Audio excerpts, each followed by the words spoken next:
10 سال کی بچی کا خیراتی اداروں کے نام خط۔ السلام علیکم انکل، میرا نام کنیز ہے۔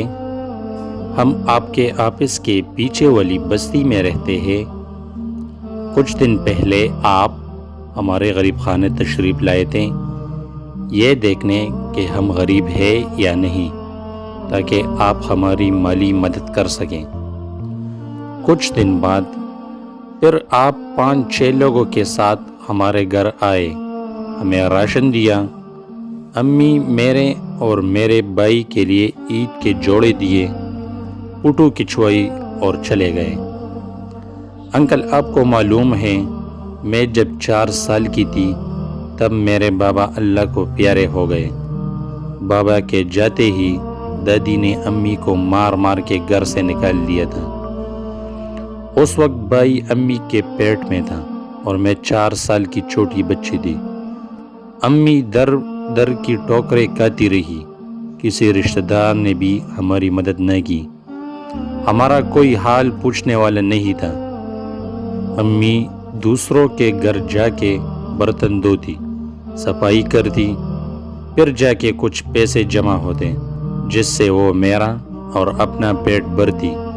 پیٹ تو امی کا امیر لوگوں کی گالیاں کھا کر بھی بھر جاتا جہاں وہ کام کرتی تھی۔ امی میرے سامنے تو ہمیشہ مسکراتی رہتی ہے، پر مجھے معلوم ہے رات کو وہ چپ چپ کر روتی ہے اور اپنا غم ہلکا کرتی ہے۔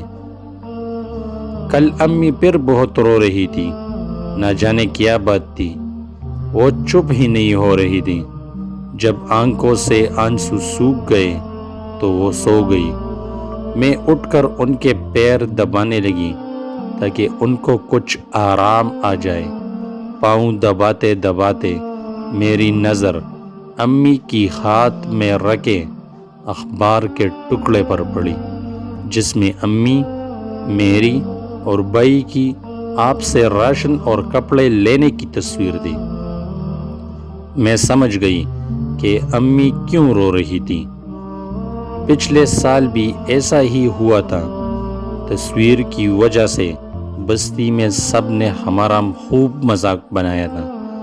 جب ہم عید کے کپڑے پہن کر باہر کھیلنے گئے تو سب ہمیں بھکاری بھکاری کہہ کر تنگ کر رہے تھے۔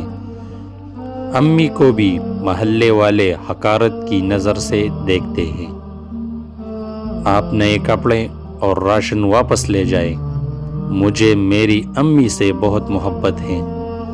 ہماری وجہ سے ان کی آنکھوں میں اور آنسو آئے، یہ مجھے منظور نہیں۔ ویسے بھی ہم غریبوں کی عید نہیں ہوتی۔ آپ تمام حضرات، خواتین و حضرات سے درخواست ہے کہ کسی بھی غریب کی مدد کریں تو اسے اخبار، سوشل سائٹس یعنی فیس بک، واٹس ایپ، انسٹاگرام وغیرہ پر اس کا دکھاوا نہ کریں۔ بعد میں انہیں جو تکلیف اٹھانی پڑتی ہے اس کا آپ کو اندازہ نہیں۔ اپنے سگے رشتہ دار تک حقارت کی نظروں سے دیکھتے ہیں۔ اللہ نے آپ کو دولت دی ہے، اس میں آپ کا تو کمال نہیں۔ اللہ نے ہمیں غریب بنایا ہے، اس میں ہمارا بھی قصور تو نہیں۔ اللہ آپ کو خوش رکھے، آمین۔